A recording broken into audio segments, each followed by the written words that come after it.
नमस्कार साथियों, स्वागत है आपके अपने चैनल याना कौशल में। जी हाँ साथियों, सक्षम युवाओं को लेके कुछ ताज़ा इन्फॉर्मेशन लेके आए हैं, क्योंकि हज़ारों की संख्या में जो साथी हैं अपने चैनल से जुड़े हैं और नया फार्म भी फिलअप करना चाहते हैं। तो आप साथी ने पूरी इन्फॉर्मेशन इस वीडियो के अंदर देवांगे कि नए रजिस्ट्रेशन को लेके, पोर्टल अपडेट को लेके, कौन कौन एलिजिबल है, क्या क्या डॉक्यूमेंट चाहिए और 2 प्रकार के इसके अंदर जो फार्म भरने का काम किया जावा है। सारी इन्फॉर्मेशन आप साथियों को एक ही वीडियो के अंदर देने का काम करांगे साथियों। तो सबसे पहले तो देख लीजिए साथियों, जैसे हम गूगल क्रोम के अंदर आते हैं और यहाँ पे लिखते हैं सक्षम युवा, तो इस प्रकार से जैसे हम इसके ऊपर क्लिक करा साथियों, तो आप साथी बता दें कि अभी 2 दिन पहले जो है आपके रजिस्ट्रेशन ओपन करे गए थे, लेकिन बहुत से साथियों का जो है रजिस्ट्रेशन नहीं हुआ था। क्यों नहीं हुआ था? उनकी जो मेल आईडी है उसके ऊपर ओटीपी नहीं जा रहा था, इसीलिए दोबारा से फिर मेंटेनेंस वर्क चला दिया है और 2 दिन के बाद में आप साथियों को जो है अपना फार्म फिलअप कर पाओगे और आप साथियों का जो है मेल के ऊपर भी ओटीपी आ जाएगा साथियों। तो इसीलिए बस 2 दिन के बाद में ही आप साथी ट्राई करें। इतने आप साथी ना अपने जो भी डॉक्यूमेंट है वो तैयार कर लेने हैं और बनवा लेने हैं, ताकि जैसे साइट ओपन हो और आप साथी इसके अंदर फार्म भर सको। तो आप साथी ना थोड़ा सा उसका प्रोसेस बता दें कि किस प्रकार से आप साथी ना फार्म भरने हैं। सबसे पहला प्रोसेस आपका क्या होना चाहिए? तो सबसे पहला आपका स्टेप आ जाता है साथियों डॉक्यूमेंटों को लेके।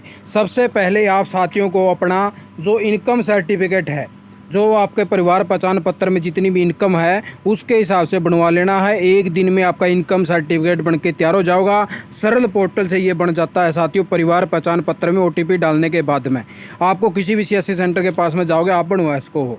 उसके बाद में आपके पास में एक अपना करेक्टर सर्टिफिकेट होना चाहिए और एक डोमिसाइल होना चाहिए आपके पास में। अपना जो रेजिडेंट का जो सर्टिफिकेट हुआ है साथियों वो वाला होना चाहिए आपके पास में। और एक आपके पास में जो कास्ट सर्टिफिकेट है ये वाला होना चाहिए।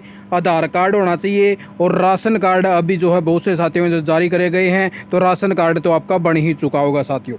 एक आपकी जो है बैंक कॉपी होनी चाहिए, एक इलेक्ट्रिसिटी बिल होना चाहिए आपके पास में और एक फैमिली आईडी होनी चाहिए। ये डॉक्यूमेंट आपके पास में हो और एक फ़ोटो और एक सिग्नेचर साथियों।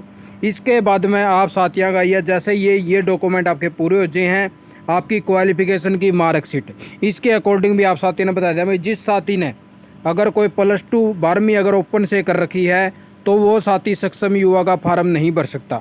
अगर ग्रेजुएशन डिस्टेंस से कर रखी है और +2 रेगुलर से कर रखी है तो वो साथी सक्षम युवा का फार्म भर सका है ओनली 12वीं लेवल पर। जिसने दोनों की दोनों डिस्टेंस से कर रखी 12वीं भी और BA भी, तो वो दोनों के दोनों साथी जो है HRX की साइट के ऊपर अप्लाई करें, सक्षम की साइट के ऊपर अप्लाई ना करें। इनको जो HRX की साइट है ओपन वाली, अगर आपने ओपन से कर रखी 12वीं भी BA भी, तो आप साथी HRX की साइट के ऊपर अप्लाई करना। वहाँ पे 3 साल पूरे होने के बाद में अपनी फाइल लगेगी, वो फाइल लगा देना, आपको उसके हिसाब से भत्ता देने का काम किया जाएगा। अगर आप साथी ने रेगुलर से कर रखी है +2 भी ग्रेजुएशन भी, तो आप साथी HRX की साइट के ऊपर अपना फार्म भरो।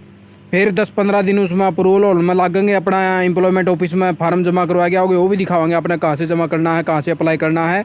और फिर उसके बाद में आपकी सक्षम का फार्म भरना है और इसके अंदर बाकायदा ये लिख रखे देखिए एम्प्लॉयमेंट रजिस्ट्रेशन कार्ड, ये वाला आपको HRS की साइट से मिलेगा। वहाँ पे आपको अप्लाई करवाना है, आपको दिखा देते हैं। तो ये देख लीजिए साथियों, जैसे हम गूगल क्रोम के अंदर लिखते हैं HREX, इस प्रकार से पहला इंटरफेस आपके सामने ये वाला आ जाएगा। यहाँ पे आपको अपना फार्म अप्लाई करना है, उसके बाद में ही सक्षम युवा का फार्म अप्लाई होगा। सक्षम युवा का फार्म जैसे आप भरोगे और अपना एम्प्लॉयमेंट ऑफिस वहीं पे जमा करवाओगे, जहाँ पे आपका डिस्ट्रिक्ट है वहीं पे एम्प्लॉयमेंट ऑफिस है, वहाँ पे जमा करवाने के बाद में अगले महीने से आपका भत्ता शुरू हो जाता है सक्षम के अंदर। लेकिन HRX की साइट के ऊपर आपको 3 साल लगे हैं। यहाँ पे अगर आपने ओपन से कर रखी और वहाँ से फार्म भरोगे तो आपको 3 साल के बाद में भत्ता मिलना शुरू होगा। इसके अंदर 18 से लेके 35 साल का युवा होना चाहिए, उनको ही भत्ता मिलने का काम होगा। जिस साथी की इनकम 3 लाख से ज़्यादा है उनको भत्ता देने का काम नहीं किया जाएगा। 35 साल की आयु होने के बाद में आपका भत्ता दोनों तरफ से बंद हो जाएगा, सक्षम का भी और ये वाला भी। सक्षम के अंदर जो है 3 साल तक काम देने की बताई गई है, लेकिन लगभग साथियों ने नहीं मिलता। जो +2 लेवल के हैं, ग्रेजुएशन लेवल पर, पोस्ट ग्रेजुएशन लेवल के साथियों जो भत्ता देने का काम देने का काम किया जाओ। जो 100 घंटे वर्क मिला है जिसके अंदर 6,000 रुपये एक्स्ट्रा दिए जावे हैं, और जो पोस्ट ग्रेजुएशन है उसको 3,000 रुपये वो और 6,000 रुपये काम के, यानी कि 9,000 रुपये देने का काम किया जावा है। और उससे नीचे जो ग्रेजुएशन लेवल आ जाए उसको 7500 और जो +2 लेवल है उसको यानी कि 6900 रुपये देने का काम किया जावा साथियों। तो इस प्रकार से ये प्रोसेस है, आपको यहाँ पे अपना अप्लाई कर लेना है। जैसे आपके डॉक्यूमेंट पूरे हो जाएं तो आपको अपने किसी भी सीएससी सेंटर के पास जाओ, HRX की साइट के ऊपर यहाँ पे फार्म अप्लाई करवाओ।